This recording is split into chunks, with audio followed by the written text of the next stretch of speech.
बिस्मिल्लाहिर्रहमानिर्रहीम। शुरू करता हूँ अल्लाह के नाम से जो बहुत मेहरबान नहायत रहम करने वाला है। सेकंड ईयर मैथमेटिक्स का चैप्टर नंबर 7 है, जिसकी एक्सरसाइज 7.1 हम कर रहे हैं।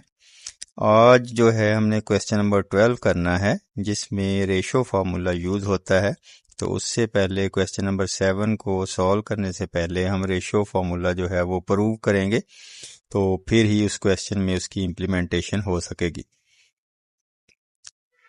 Let A and B are 2 points whose position vectors are A and B respectively. If a point P divides line AB in the ratio PQ, then the position vector of point P is given by R QA plus P B over P plus Q. ये हमने prove करना है कि जो point A B line segment को cut करता है दो दी गई रेशो में, उसका जो फार्मूला है वो Q A plus P B over P plus Q बनता है। इस चीज़ को प्रूव करने के लिए हम पहले इसकी फिगर ड्रॉ करेंगे और फिर उसके बाद जो है इसको प्रूव करेंगे। तो फिगर ड्रॉ करते हैं। आपने लाइन सेगमेंट जो है वो ए बी जो है वो बनाई। ओरिजिन से ओ से बी तक जो है पॉइंट, उसका पोजीशन वेक्टर बी है। ओ से ए तक जो है पॉइंट, उसका पोजीशन वेक्टर ए है। ओ से पी तक जाएं तो उसका पोजीशन वेक्टर आर है। ये पॉइंट पी जो है ए बी को पी रेशो क्यू में डिवाइड करता है। तो आपने प्रूव करना है कि जो आर है Q A plus P B और पी प्लस क्यू के इक्वल है। प्रूफ है जी। Given position vectors A and B are of points A and B. O A का पोजीशन वेक्टर ए है, ओ बी का पोजीशन वेक्टर बी है respectively. Let R be position vector of point P. O P का position vector जो है वो are है, which divides the line segment AE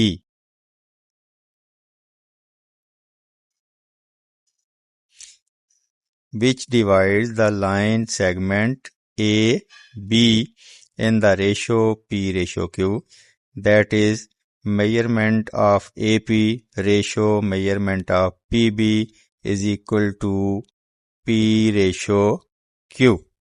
Measurement of AP ratio measurement of PB is equal to P ratio Q।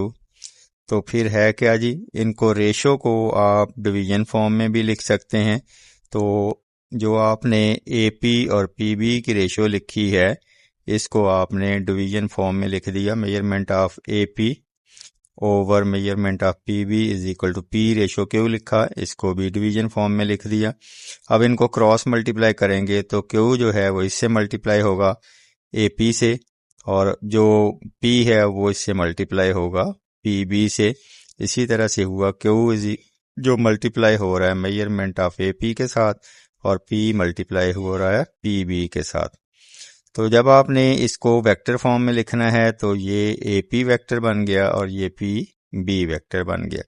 A P vector मालूम करना है तो P में से ए को, पी का जो पोजीशन वेक्टर है और ए का जो पोजीशन वेक्टर है, इन दोनों को माइनस किया जाएगा, तो ये आर माइनस ए हो जाएगा। इसी तरह से जब आपने पी बी मालूम करना है, बी का पोजीशन वेक्टर है बी और पी का पोजीशन वेक्टर आर है, तो ये बी माइनस आर हो जाएगा। अब क्यू को आर से मल्टीप्लाई भी किया, क्यू को ए से भी मल्टीप्लाई किया, पी को बी से किया, पी को आर से किया। तो अब जो है इनको आप जब अलग-अलग से मल्टीप्लाई हमने कर दिया तो आर वाली वैल्यू जो हैं हमने एक साइड पे कर दी। P R plus Q R एक साइड पे आ गया, Q A plus P B जो है वो एक साइड पे आ गया। आर वाली वैल्यूज में से हमने आर को जो पोजीशन वेक्टर कॉमन ले लिया तो पी प्लस क्यू रह गया। इधर है Q A plus P B, तो ये पी प्लस क्यू दूसरी तरफ जाएगा तो डिवाइड हो जाएगा, क्योंकि लेफ्ट हैंड साइड पे ये मल्टीप्लाई हो रहा है, राइट हैंड साइड पे जाके ये डिवाइड हो जाएगा। तो इस तरह से जो रेशो फार्मूला है R Q A plus P B over P plus Q जो है वो प्रूव हो जाएगा। ये अगले जो क्वेश्चन नंबर 12 के दो पार्ट्स हैं उनमें यही फार्मूला हम अप्लाई करेंगे। इसी की इम्प्लीमेंटेशन के साथ साथ जो है वो दोनों क्वेश्चन सॉल्व किए जाएंगे।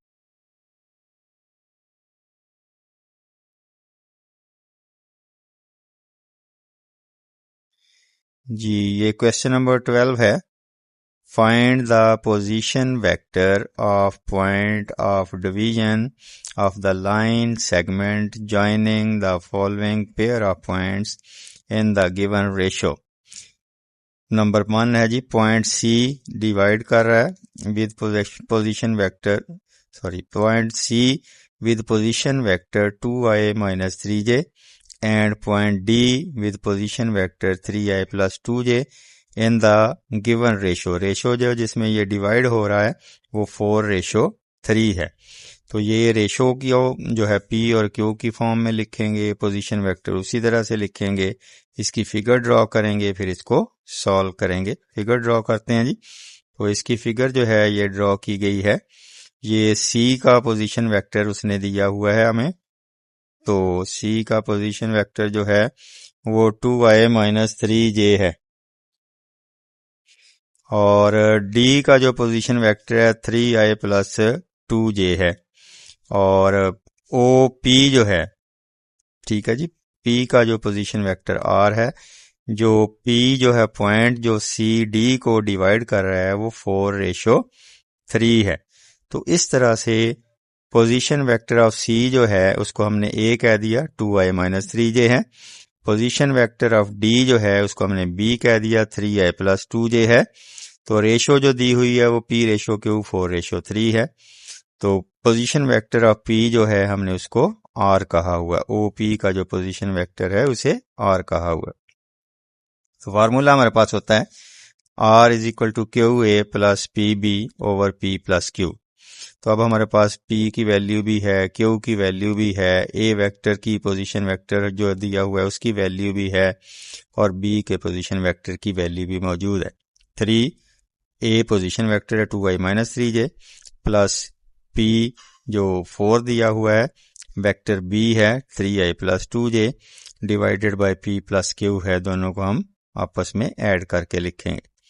तो जब हमने 3 को 2 के साथ मल्टीप्लाई किया तो ये 6i बन गया, फिर माइनस 9j बन गया, प्लस 12i बन गया, प्लस 8j बन गया डिवाइडेड बाय 7।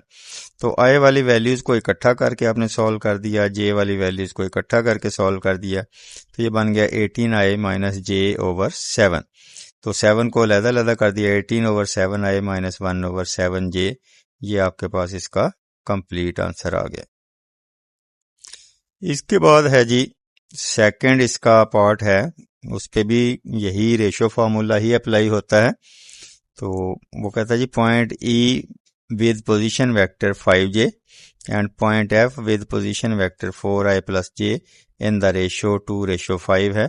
इसका जो हमने जो पॉइंट इसको डिवाइड कर रहा है उसका पोजीशन वेक्टर हमने मालूम करना है। पोजीशन वेक्टर ऑफ ई जो है 0i प्लस 5j है, क्योंकि i है ही नहीं तो 0i प्लस 5j होगा। और पोजीशन वेक्टर ऑफ एफ जो है वो 4i प्लस j है, वो उसको हमने b कह दिया। p क्यू रेशो जो दी हुई है वो 2:5 है। पोजीशन वेक्टर ऑफ p जो है OP का r दिया हुआ है, तो r के लिए हम जो है वो रेशो फार्मूला लिखेंगे। r के लिए रेशो फार्मूला है QA plus PB over P plus Q। तो Q की वैल्यू जो है वो 5 है, A की है 0i प्लस 5j और P की वैल्यू 2 है, और B वेक्टर है जो 4i प्लस j है divided by P plus Q 2 plus 5 आ गया। तो ये आ गया हमारे पास। जब आपने 5 को मल्टीप्लाई किया अंदर तो 0i plus 25j plus 8i plus 2j divided by 7। तो 8i प्लस 27j ओवर 7 जब इनको सॉल्व किया गया तो ये 8 ओवर 7i हो गया प्लस 27 ओवर 7j हो गया। इस तरह से आपने इसको कंप्लीट कर लिया। तो क्वेश्चन नंबर 13 है, prove that the line segment joining the midpoints of two sides of triangle is parallel to the third side and half as length।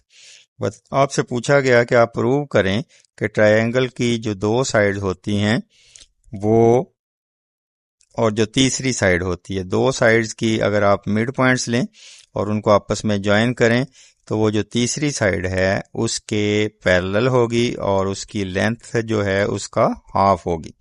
तो हम एक ट्रायंगल ड्रॉ करते हैं ए बी सी। ए का पोजीशन वेक्टर ए है, B का position vector B है, सी का पोजीशन वेक्टर सी है। तो जो डी और ई है वो मिड पॉइंट्स हैं ए बी के और ए सी के। Suppose A, B, C are position vectors of A, B, C respectively. D and E are midpoints of sides AB and AC. जो मिड पॉइंट होगा वो दोनों को आपस में ऐड करके 2 से डिवाइड करने से आएगा। पोजीशन वेक्टर ऑफ D जो होगा वो A प्लस B ओवर 2 होगा। पोजीशन वेक्टर ऑफ E जो होगा वो A प्लस C ओवर 2 होगा। तो इस तरह से आप जो है BC का जो वेक्टर जो है फॉर्म में लिखेंगे। BC जब लिखना है तो वो आपने C में से B को माइनस करके लिखना है।